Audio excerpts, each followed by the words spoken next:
Media వాళ్ళందరికీ మళ్ళీ thanks and sorry చెప్పుకుంటున్నానండి. నా వల్ల మళ్ళీ రోజు ఇబ్బందే ఇది.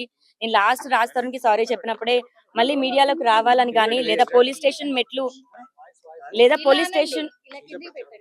మెట్లు మళ్ళీ ఎక్కుతాననైతే అనుకోలేదు. నిన్న నాకు జరిగిన దాడికి నేను మళ్ళీ పోలీస్ స్టేషన్ మెట్లు ఎక్కాల్సొస్తుంది. ఇదంతా కూడా ఎక్స్‌పీరియన్స్ అవ్వాల్సొస్తుంది.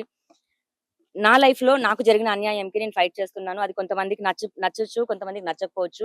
ఎందుకంటే ఇద్దరు మగాళ్ళ మీద ఫైట్ చేస్తున్నాను. అందులో రాజ్ తరుణ్ గాని, మస్తాన్ సాయి గాని ఇద్దరు పలుకుబడి ఉన్న మనుషులు, ఇద్దరు డబ్బులున్న మనుషులు.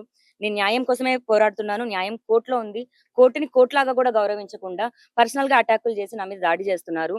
ఒంటరిగా ఉన్నాను. ఒక్కదాన్నే నార్మల్ మిడిల్ క్లాస్ అమ్మాయినే నేను. ఈ రోజున రాజ్ తరుణ్ హీరో అయిపోయి నేనేం చేసినా నడిపించుకుంటది అన్న దాంట్లో పట్టపగలు మా ఇంటికి అమ్ అమ్మాయిల్లాంటి అబ్బాయిల్ని పంపించాడు.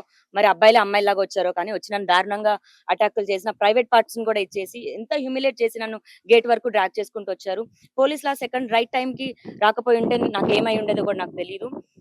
చచ్చిపోయానని ఒక సెకండ్ అయితే అనుకున్నాను. అండ్ నా ఆ విషయం మీద ఫైట్ చేస్తుంటే సంబంధం లేకుండా శేఖర్ భాష వచ్చాడు. ఆ ప్రీతి అనే అమ్మాయి వచ్చింది. అండ్ ఉదయ్ వీళ్ళందరూ కూడా ఎందుకొచ్చి మాట్లాడుతున్నారో నాకైతే తెలీదు. వాళ్ళు నా ప్రాపర్టీకి కానీ, నా కేసుకి కానీ ఎటువంటి సంబంధం లేని పీపుల్ కేసుకి డైవర్ట్ చేయడానికి మాత్రమే చేస్తున్నారు. అండ్ రాజ్ తరుణ్ పైన నేను మనస్ఫూర్తిగా సారీ చెప్పి, ఇదే మీడియా ముఖంగా కేసులొద్దు అనుకోని తీసుకుందాం అనుకున్న మాట నిజమే. మళ్ళీ ఈ రోజున ఫైట్ చేద్దాం అనుకుంటుంది కూడా నిజమే. ఎందుకంటే వాళ్ళు చేసిన అటాక్‌కి మాత్రమే అండ్ నేను ఫైట్ చేసుకుందాం అనుకుంటున్నాను. నా పైన దాడి చేశారు. చాలా అసభ్యకరంగా బిహేవ్ చేశారు. ఇప్పుడు నేను ముందుకెళ్తున్నాను. రాజ్ తరుణ్ వచ్చి సమాధానం ఖచ్చితంగా చెప్పాలి. పోలీస్ వారిని కూడా అదే కోరాను. రాజ్ తరుణ్ వచ్చి మాట్లాడాలని, లేకపోతే రాజ్ తరుణ్‌ని దీనిపైన ఇన్వెస్టిగేట్ చేయాలని, దీనిపైన వెనకాల ఎవరుండి నా పైన దాడి చేయించారని. నేను హైకోర్ట్‌కి కూడా వెళ్తాను. రాజ్ తరుణ్ నా పైన ఇప్పుడు చేపించిన దాడికి నేను రాజ్ తరుణ్ బెయిల్ కూడా క్యాన్సిల్ చేయించడానికి ట్రై చేస్తాను. యాంటిసిపేటరీ బెయిల్ పైన ఉండి అతను మళ్ళీ విక్టిమ్ పైకి ఎలా వాళ్ళ పేరెంట్స్‌ని పంపిస్తాడు? మళ్ళీ వృద్ధులు అన్న పేరుతో నలుగురు ఆడోళ్ళని తీసుకొచ్చి 8 మంది ఆడోళ్ళని తీసుకొచ్చి కొట్టిచ్చాడు. నా ప్రాణం ఉన్నంత వరకు మరెప్పుడు పోతానో కూడా నాకు తెలీదు. ఉన్నంత వరకైతే లాస్ట్ ఫైట్ చేస్తాను. సో ఈరోజు ఫిర్యాదులో ఎవరెవరి పేర్లు మీరు మెన్షన్ చేశారు? ఎవరి పైన రాజ్ కంప్లెయింట్ తరుణ్ ఇచ్చారు? అనే వ్యక్తే కమ్యూనిటీ లోపటికి ఎంట్రీ ఇవ్వడం అన్నది జరిగింది. మా పేరెంట్స్ వస్తున్నారని 1:10 పీఎంకి కాల్ చేశాడు మా కమ్యూనిటీ మేనేజర్‌కి. వాటికి సంబంధించిన ఎవిడెన్స్‌తో సహా ఇచ్చాము. పోలీస్ ఇన్వెస్టిగేషన్‌లోనే చెప్పాలి ఇంకా. నేను పెట్టిన పేర్లయితే రాజ్ తరుణ్ పేరెంట్స్ అండ్ శేఖర్ భాష, ప్రీతి, ఉదయ్ అండ్ లాస్ట్ మేఘన ఎవరో సోషల్ యాక్టివిస్ట్ వచ్చారు. మా కమ్యూనిటీలో తిరుగుతున్న మీడియా పీపుల్ కాకుండా ఎవరైతే ఇంకా అటాక్ చేయడానికి ఎవరైతే వచ్చారో వాళ్ళందరినీ కూడా ఇంక్లూడ్ చేశారు. అయ్యో! అంటే లోపలికి మీరు అవును. ఎలా చేశారా? అవును. అంటే మరి అందులో వాటా ఉందని చెప్పేసిండ్రా? వాళ్ళేదన్నా అది వాళ్ళు, వీళ్ళు అనడానికి మాది ఇంకా సెపరేషన్ అవ్వలేదండి. కోర్టు తీర్పు లావణ్య, రాజ్ తరుణ్ విడిపోయారు. లావణ్య, రాజ్ తరుణ్ సంబంధం లేదు అన్నదేమి ఇవ్వల. చార్జ్ షీట్ అయింది. చార్జ్ షీట్‌లో 11 ఏళ్ళు వీళ్ళు సహజీవనం చేశారు అని వచ్చారు. ఇల్లు సంబంధం లేదు అనైతే లేదండి. అది రాజ్ తరుణ్ ఇప్పుడు అంటే ప్రాపర్టీ కొన్నాం కాబట్టి ప్రాపర్టీ గురించిది. అంటే ప్రాపర్టీ లేకపోతే అంటే లావణ్యని తీసుకెళ్తాడా మరప్పుడు? అంటే ప్రాపర్టీ ఉందని లావణ్యని వద్దంటున్నాడా? వాళ్ళ తల్లిదండ్రులు ఒకటే ఆరోపణ చేస్తున్నారు. అసలు రాజ్ తరుణ్ ఆ అమ్మాయి పెళ్లి చేసుకోలేదు. సహజీవనం చేశారు. కానీ అక్రమ సంబంధాలు ఉన్నాయి. ఆమె ఒక డ్రగ్ పెడ్లరు. అసలు ఆమెకు సంబంధమే లేదు. ఆ ఇల్లు మాదే అని చెప్పేసి ఖండితంగా చెప్తున్నారు దాని రాజ్ విషయంలో. తరుణ్ వాళ్ళ ఫోర్ ఫాదర్స్ ఇచ్చిన హౌస్ కాదండి అది. రాజ్ తరుణ్ హైదరాబాద్‌కి వచ్చిన తర్వాత జీరోతో తన కెరియర్ స్టార్ట్ చేశాడు. అతను కూడా స్టార్టింగ్ డేస్‌లో మీ అందరికి చెప్పడం జరిగింది. ఆ అమ్మాయే ఇనీషియల్ డేస్‌లో మేము కలిసి ఉన్నామని. మేమిద్దరం లవ్ చేసుకున్నాము, పెళ్లి చేసుకున్నాము.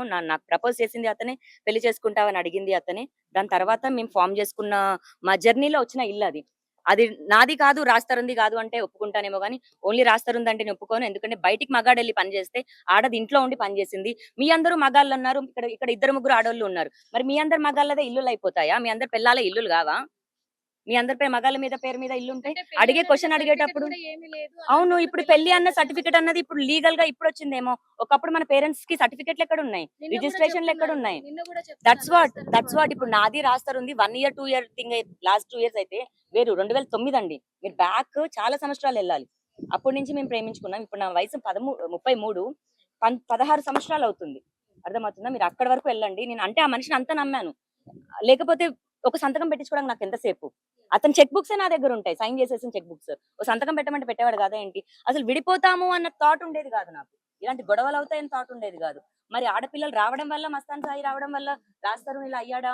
లేదా ఆ ఇల్లు ప్రాపర్టీ మీద మస్తాన్ సాయి ఇప్పుడు చేస్తున్నాడో నాకు తెలీదు. ఆ ఇల్లు ప్రాపర్టీ పైన రాజ్ తరుణ్ పేరెంట్స్‌కి ఆశ ఉందో కూడా నాకు తెలీదు. కానీ రాజ్ తరుణ్ పేరెంట్స్ ఆస్తి కాదు. అలా అని మా పేరెంట్స్ ఆస్తి కాదు.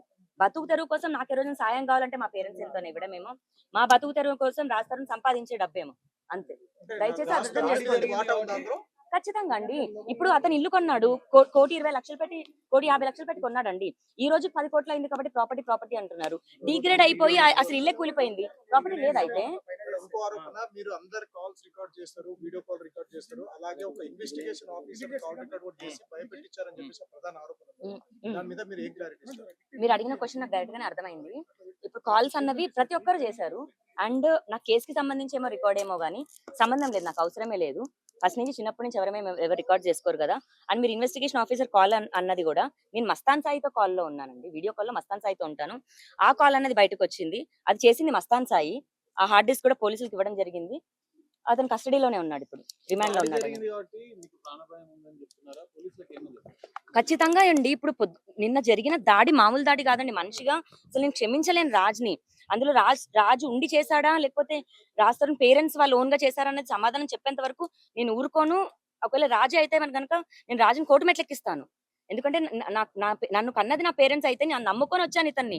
నా మంచి బాగోగులు నేను చెడ్డ పని చేస్తున్నానా లాగి పెట్టి నన్ను పీకి నువ్వు చెడ్డ పని చేస్తున్నావు అని చెప్పేది ఉండే, లేదా పోలీస్ స్టేషన్ తీసుకొచ్చి చెప్పేది ఉండే. నా ప్రాణాన్ని నా మానాన్ని తీసుకొచ్చి ఎక్కడో బయట కూర్చొని బౌబో అని కుక్కలాగా మరులుతాడు. వాడేం మగాడు, వాడేం హీరో? ఏ రకంగా హీరో అవుతావు నువ్వు? బాధ్యత లానే నమ్మనోడు నువ్వేం హీరో అవుతావు?